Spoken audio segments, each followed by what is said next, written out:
నమస్తే, welcome to burning topic. నేను రాజేశ్వరి. ఆ తరంలో ఆయన ఒక్కడే రాజకీయ నాయకుడు. ఆయనే పార్టీ వ్యవస్థాపకుడు, ఆయనే పార్టీ అధ్యక్షుడు, ఆయనే ముఖ్యమంత్రి, ఆయనే ప్రధాన ప్రతిపక్ష నేత. 25 ఏళ్ల ప్రస్థానంలో ఆయన గీసిందే గీత, రాసిందే రాత. ఆయన మాటే వేదవాక్కు. ఆయనే అన్నింట కర్త, కర్మ, క్రియ. ప్రజలతో కలిసి నడిచినప్పుడు ప్రభుత్వాలను గడగడలాడించారు. ప్రభుత్వంలో ఉన్నప్పుడు ప్రతిపక్షాలను దడదడలాడించారు. ఆయన గళం విప్పితే చాలు కోట్లాది గొంతుకలు ఆయనతో గొంతు కలిపాయి. ఆయన పిలిపే ఓ ప్రభంజనంలా ఆయన సభలకు లక్షలాదిగా స్వచ్ఛందంగా తరలివచ్చేవారు. ఆయన మలిదశ ఉద్యమాన్ని అహింసా మార్గంలో సుదీర్ఘకాలం నడిపి 60 ఏళ్ల కళ సాకారం చేసిన ఖ్యాతిని పొందారు. రాష్ట్రాన్ని పాలించిన గొప్ప చరిత్ర ఆయన సొంతం. దేశంలో ఎక్కడా లేని విధంగా 8 నెలల సమయం ఉండగానే క్యాబినెట్ను రద్దు చేసి ముందస్తు ఎన్నికలకు వెళ్లిన గుండె ధైర్యం ఆయన సొంతం. మొదటిసారి కన్నా రెండోసారి జరిగిన ఎన్నికల్లో 50% ఎక్కువ ఫలితాలు సాధించిన ఘనత ఆయనది. అలా ఆయన గతమెంతో ఘనం, కానీ వర్తమానమే కాస్త అస్తవ్యస్తంగా మారిందనే ప్రచారం నడుస్తోంది. ఒకవైపు ఇప్పుడిప్పుడే డ్యామేజ్ అయిన ఇమేజ్ పెరుగుతూ ఉంటే, మరోవైపు ఇంటి పోరుతో బయట కూడా కమిషన్లు, విచారణల పేరుతో ఇబ్బందుల మీద ఇబ్బందులతో సతమతమవుతున్నారు. తన కడుపును పుట్టినవారు కూడా తన కళ్ల ముందే కొట్లాటలు పెట్టుకుంటూ ఉంటే కన్న తండ్రిగా విలవిల్లాడిపోతున్నారు. మరోవైపు ఇంట్లో ఈగల మోత, బయట పల్లకీల మోత అన్నట్టుగా ఆయన 25 ఏళ్లలో సమైక్య రాష్ట్రంలో ప్రభుత్వంలో ఎమ్మెల్యేగా, డిప్యూటీ స్పీకర్గా, ఉన్నత పదవులను సైతం తృణప్రాయంగా త్యజించిన త్యాగంతో పాటు పలు పర్యాయాలు రాష్ట్ర సాధన కోసం ఎమ్మెల్యే, ఎంపీ పదవులతో పాటు కేంద్ర మంత్రి పదవికి సైతం రాజీ పడకుండా రాజీనామా చేసిన ఘన కీర్తి సొంతం చేసుకున్న వ్యక్తి. ఉద్యమ నాయకుడిగా, రాష్ట్ర సాధకుడిగా, రాష్ట్ర పాలకుడిగా, రాష్ట్ర ప్రధాన ప్రతిపక్ష నాయకుడిగా ఆయన కీర్తి ఖ్యాతులు చరిత్రలో చిరస్థాయిలో నిలిచే ఉంటాయి. ఆయన వారసత్వం కోసం మాత్రం ఆయన ఉండగానే ఆధిపత్యం కోసం పోటీ పడుతున్న వైనం ఇప్పుడు ఆ పార్టీలోనే కాదు, రాష్ట్ర వ్యాప్తంగా రాజకీయాల్లో కలకలం సృష్టిస్తోంది. తండ్రి తదనంతరం వారసత్వం కోసం పోటీ పడటం ఆనవాయితీ. అయితే కొడుకు, కుమార్తె ఇద్దరూ కూడా తమకే కావాలి అంటూ పేచీపాటం మాత్రం ఆ 25 ఏళ్ల పార్టీలో ఇప్పుడు పంచాయతీగా మారింది. ఇదే ఇప్పుడు ఆ పెద్ద ఆయనకు పెద్ద తలనొప్పిగా మారింది. ఇంతకీ ఏంటా పార్టీ? ఎవరా వారసులు? ఆ పెద్ద ఆయనెవరు? ఓసారి చూద్దాం.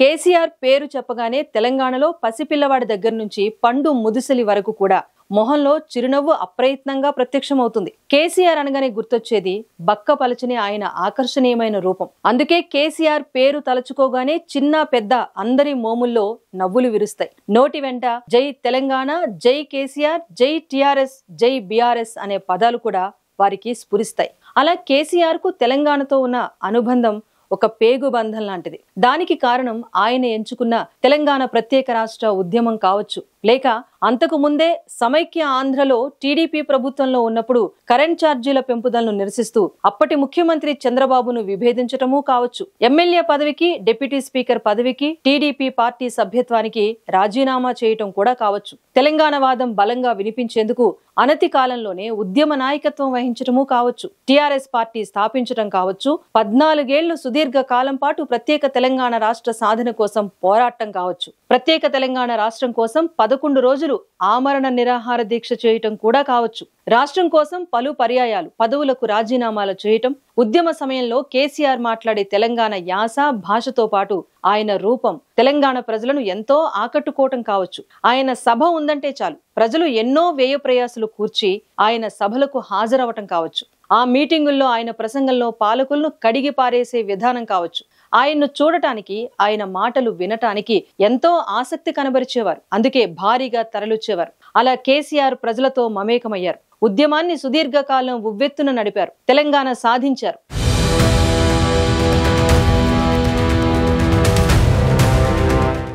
అలా 60 ఏళ్ల తెలంగాణ ప్రత్యేక రాష్ట్ర కళ సాకారమైంది. టీడీపీ పార్టీలో ప్రభుత్వ నిర్ణయాలు వ్యతిరేకించటం సందర్భంలో ఆయన ఒక్కడే పార్టీకి, ఎమ్మెల్యే పదవికి, డిప్యూటీ స్పీకర్ పదవికి రాజీనామా చేశారు. ఆ సమయంలో కేసీఆర్ ఒక్కరే ఒంటరిగా టీడీపీని వీడారు.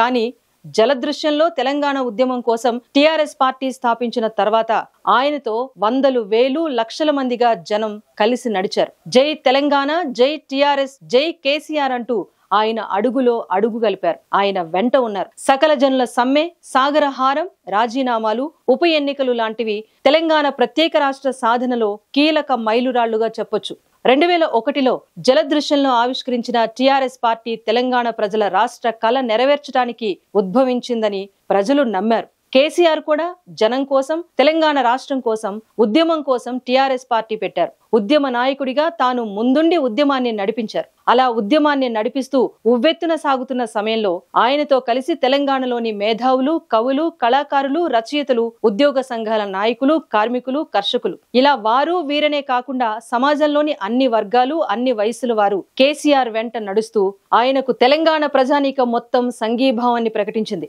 తెలంగాణ మొత్తం ఒకటే కుటుంబం, ఆ కుటుంబానికి పెద్ద దిక్కు కేసీఆర్ అన్నట్టుగా టిఆర్ఎస్ పార్టీ తెలంగాణ ప్రజల ఇంటి పార్టీగా ఓన్ చేసుకున్నారు. ఇక అదే సమయంలో ఆయన సంతానమైన కొడుకు కేటీఆర్, బిడ్డ కవిత ఇద్దరు కూడా అమెరికాలో చేస్తున్న ఉద్యోగాలు విడిచిపెట్టి తండ్రితో కలిసి ఆయన ఉద్యమ నాయకత్వాన్ని బలపరుస్తూ అటు కార్యకర్తలను, ఇటు ప్రజలను కేసీఆర్ తో అనుసంధానం చేసే బాధ్యతలను స్వీకరిస్తూ క్రియాశీలకంగా వ్యవహరించారు. అలా ఉద్యమ సమయంలో కేసీఆర్ సంతానంగా ఆయన లక్షణాలను పుణికి పుచ్చుకున్నారు కేసీఆర్ సంతానంగా జన్మించిన ఆ ఇద్దరు. ఇక 2008లో కవిత, 2009లో కేటీఆర్లు ఆయన వెన్నంటే నడిచారు. ఇక అల్లుడు హరీష్ రావు విషయానికి వస్తే ఆది నుంచి అంటే 2001 నుంచే మామ కేసీఆర్ ను అనుసరిస్తూ నడిచారు. ఆయనకు శిష్యుడిగా, ఆయన అనుచరుడిగా మొదటి నుంచి ఆయన వెనకే ఉన్నారు. ఇక కేసీఆర్ సోదరుడి కుమారుడు సంతోష్ రావు కూడా కేసీఆర్ వెంటే నడిచారు. రాత్రి పగలు ఆయనతోనే ఉన్నారు. అలా తన్నీరు హరీష్ రావు, కేటీ రామారావు, కల్వకుంట్ల కవిత,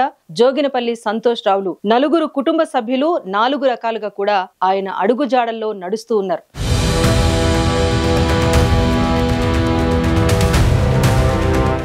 అయితే ఆయన కుడి ఎడమ ఎవరు అనే అంశంలో మాత్రం ఆ నలుగురి మధ్య పోటీ ఉందనే ప్రచారం కొనసాగుతోంది గత కొంతకాలంగా.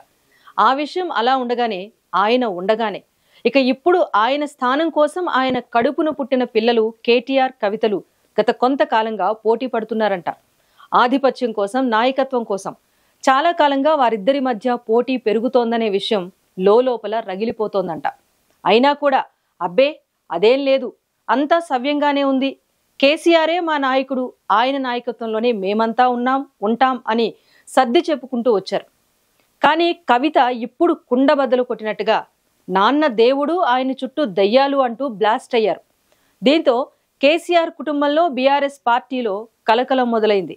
కవిత లిక్కర్ స్కామ్ కేసులో నిందితురాలిగా జైలుకు వెళ్లటం, 5.5 నెలలు జైల్లో ఉండటం, ఆ సమయంలో కవిత బెయిల్ కోసం బీఆర్ఎస్ ప్రయత్నాలు చేయటం, బెయిల్ రిజెక్ట్ కావటం లాంటివి కేసీఆర్ లాంటి నాయకుడికి ఆయన రాజకీయ ప్రస్థానంలో టీఆర్ఎస్ అలియాస్ బీఆర్ఎస్ పార్టీకి కాస్త తలవంపులు తెచ్చేలా మారింది. అదే సమయంలో తెలంగాణ ప్రత్యేక రాష్ట్రంగా అవతరించిన తర్వాత మూడోసారి అసెంబ్లీ ఎన్నికలు రావటం, 2023 నవంబర్ 30న పోలింగ్ జరగటం, డిసెంబర్ 3న ఫలితాలు వెలువడటం జరిగింది. 2023 అసెంబ్లీ ఎన్నికల్లో బీఆర్ఎస్ పార్టీని తెలంగాణ ప్రజలు మొదటిసారి ప్రతిపక్షంలో, కాంగ్రెస్ పార్టీని అధికారంలో ఉంచేలా తీర్పు ఇవ్వటం జరిగిపోయింది. ఆ తర్వాత 4 నెలలకు పార్లమెంట్ ఎన్నికలు కూడా జరిగాయి. 2024 పార్లమెంట్ ఎన్నికల్లో తెలంగాణ ప్రజలు ఉన్న 17 పార్లమెంట్ సెగ్మెంట్స్ లో బీజేపీకి 8, కాంగ్రెస్ కు 8, ఎంఐఎంను ఒక్క స్థానంలో గెలిపించారు. ఇక బీఆర్ఎస్ అభ్యర్థులకు ఒక్క స్థానంలో కూడా గెలిపించలేదు. దీంతో కేసీఆర్ కు బీఆర్ఎస్ పార్టీకి తెలంగాణ రాష్ట్రం ఆవిర్భావమైన 10 ఏళ్ల తర్వాత దెబ్బ మీద దెబ్బ తగిలింది. అసెంబ్లీ ఎన్నికల తర్వాత బీఆర్ఎస్ పార్టీని ప్రతిపక్షానికి పరిమితం చేస్తే లోక్సభ ఎన్నికల్లో ఒక్క అభ్యర్థిని కూడా గెలిపించకపోవటం ఇక్కడ గమనించాల్సిన అంశం. అలా కేసీఆర్ కెరీర్ లో ఒక్కసారి మినహా ఎప్పుడూ కూడా ఓటమి లేకుండా అప్రతిహతంగా దూసుకుపోతున్న తరుణంలో 25 ఏళ్ల సమయంలో 14 ఏళ్ల తెలంగాణ ఉద్యమ నాయకత్వంలో 9 సంవత్సరాల 4 నెలల సీఎంగా 1.5 ప్రతిపక్ష నాయకుడిగా ఉన్నారు.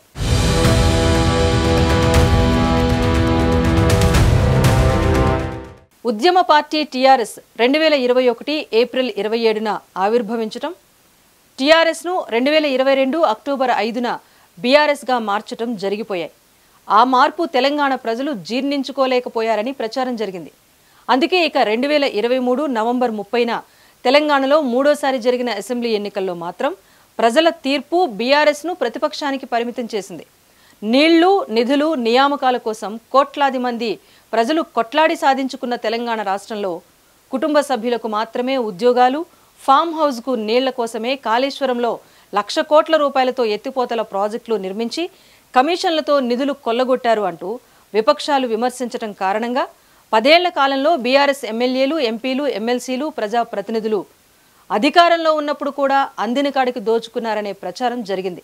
అయినా కేసీఆర్ ఎవరినీ మార్చకుండా మళ్లీ వారినే ఎన్నికల బరిలో నిలపటం ద్వారా ప్రజలు వారిని ఓడించారని, ఇలాంటి కొన్ని అంశాలు కేసీఆర్ ఘన చరిత్రలో అపశృతులుగా మిగిలిపోయాయని చెబుతూ ఉంటారు. 2024 మార్చిలో లిక్కర్ కేసులో అప్పటికే పలుమార్లు విచారణలు ఎదుర్కోవటం, సిబిఐ, ఈడీలు అరెస్ట్ చేసి కోర్టులో హాజరుపరచడం జరిగిపోయింది.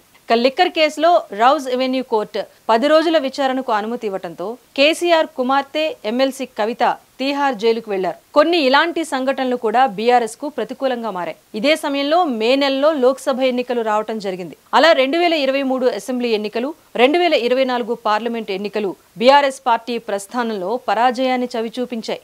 అల్లుడు హరీష్ ను సిద్దిపేట ఎమ్మెల్యేగా, కుమారుడు కేటీఆర్ ను సిరిసిల్ల ఎమ్మెల్యేగా, కుమార్తె కవితను ఓసారి నిజామాబాద్ ఎంపీగా, మరోసారి ఎమ్మెల్సీగా, అన్న కొడుకు సంతోష్ రావుకు రాజ్యసభకు అవకాశం ఇచ్చారు. తెలంగాణ రాష్ట్రం ఆవిర్భావం తర్వాత అధికారంలోకి వచ్చాక టీఆర్ఎస్ ప్రభుత్వం భారీ సాగునీటి ప్రాజెక్టులపై దృష్టి సారించింది. సీఎం కేసీఆర్ తన మంత్రివర్గంలో హరీష్ తో పాటు కేటీఆర్లకు స్థానం కల్పించారు. కీలక శాఖలను కట్టబెట్టారు కూడా. హరీష్ రావుకు భారీ నీటిపారుదల శాఖ ఇచ్చి మిషన్ కాకతీయ పేరుతో రాష్ట్రంలోని చెరువులన్నింటినీ పునరుద్ధరించే కార్యక్రమానికి శ్రీకారం చుట్టారు. ఒక 50,000 కోట్లతో ప్రతి ఏడాది సుమారు 9,000 కోట్ల రూపాయల వ్యయంతో రాష్ట్రంలోని 45,000 చెరువుల్లో పూడిక తీసే కార్యక్రమం బృహత్తర కార్యక్రమంగా ఒక ప్రణాళికతో 2014లోనే ప్రారంభించారు. ఇక కొడుకు కేటీఆర్ కు మిషన్ భగీరథ కార్యక్రమం కింద ఇంటింటికి నల్లాల ద్వారా మంచినీరు అందించే పథకం కోసం మరో 50,000 కోట్లు కేటాయించారు. అప్పటి సీఎం కేసీఆర్ అన్న కొడుకు సంతోష్ రావుకు కూడా రాజ్యసభతో పాటు కేసీఆర్ ను ఎవరు కలవాలన్నా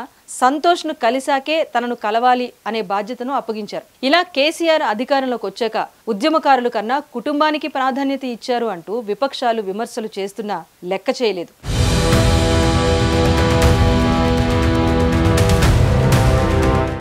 మొత్తానికి కవిత కేసీఆర్తో నడవటానికి కేటీఆర్ కన్నా ముందే అమెరికా నుంచి ఉద్యోగాన్ని వదులుకొని నాన్నతో కలిసి నడవాలని నిర్ణయించుకుని హైదరాబాద్కు వచ్చారు.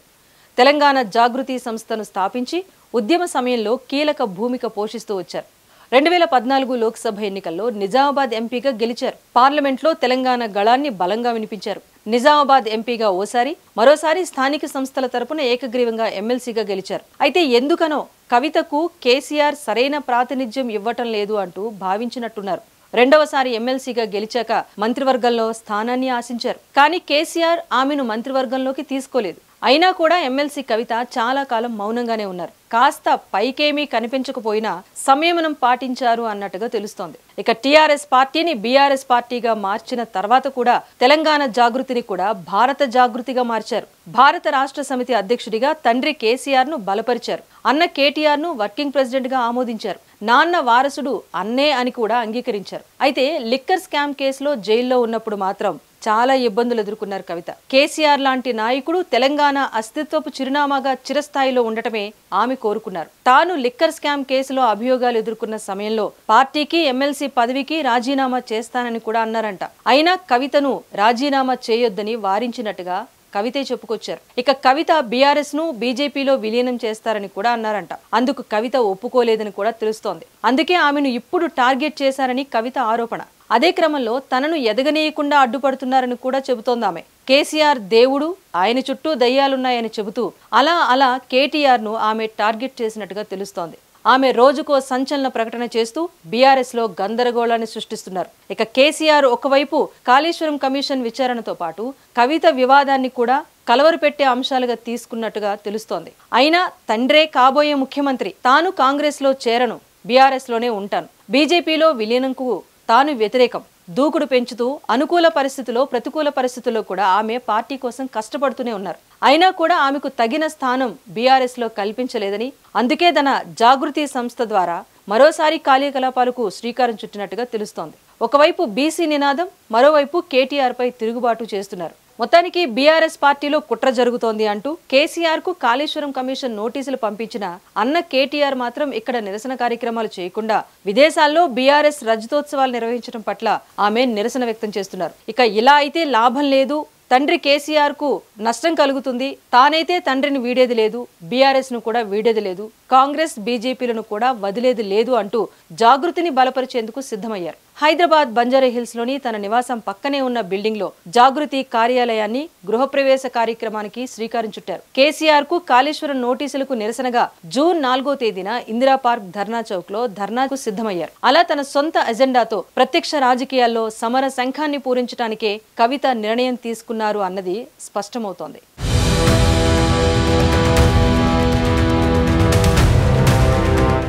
తెలంగాణలో మామూలుగా పెళ్లయ్యాక మహిళలకు ఇంటి పేరు మారుతుంది.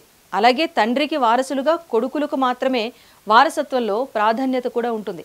కానీ కవిత మాత్రం ఇప్పటికీ తండ్రి ఇంటి పేరును కొనసాగిస్తూ వస్తున్నారు. కల్వకుంట్ల కవితగానే చెప్పుకుంటున్నారు. అంటే తండ్రి స్థానం కోసం పోటీలో తాను కూడా ఉన్నానని చెప్పటం ఆమె ఉద్దేశం కాబోలు. అందుకే అన్న కేటీఆర్ తో పాటు తనను సమాంతరంగా చూడాలని, రాజకీయంగా సమాన అవకాశాలు ఇవ్వాలని అన్న భుజంపై తుపాకీ పెట్టి తండ్రిని టార్గెట్ చేసినట్టు చెప్పకనే చెబుతున్నాయి ఆమె మాటలు. ఇక ఇప్పుడు బీఆర్ఎస్ ప్రతిపక్షంలో ఉంది. కేసీఆర్ ప్రతిపక్ష నాయకుడిగా ఉన్నారు. ఒక రకంగా ఆయన ప్రస్తుతం కొన్ని అభియోగాలను ఎదుర్కొంటున్నారు. తాజాగా కాళేశ్వరం జ్యుడిషియల్ కమిషన్ నోటీసులు కూడా అందుకున్నారు. ఈ టెన్షన్ లో ఉన్న కేసీఆర్ కు కవిత కొత్త తలనొప్పిగా మారారన్న వాదన బీఆర్ఎస్ లో వినిపిస్తోంది. అందుకే కవిత అమెరికా పర్యటన సమయంలో విడుదలైన లేఖ విషయంలో పార్టీకి మైనస్ గా మారింది అంటూ భావిస్తున్నారు. కవితను రిసీవ్ చేసుకోవడానికి బీఆర్ఎస్ శ్రేణులు ఎవరూ కూడా ఎయిర్పోర్ట్ కు వెళ్లలేదు. తన కడుపును పుట్టిన వారే ఒకరిపై ఒకరు కత్తులు నూరుతూ ఉంటే కేసీఆర్ కూడా ఇటు కొడుకు అటు కుమార్తె ఇద్దరిలో ఎవరిని ఎలా సముదాయించాలో అర్థం కాక తికమక పడుతున్నారంట. ఇద్దరూ కయ్యానికి సై అంటూ ఉంటే ఆయన వారసత్వంగా ఉన్నది నేనే, ఆయన స్థానం నాదే అని కన్న కొడుకు కన్న కూతురు కొట్లాడుతూ ఉంటే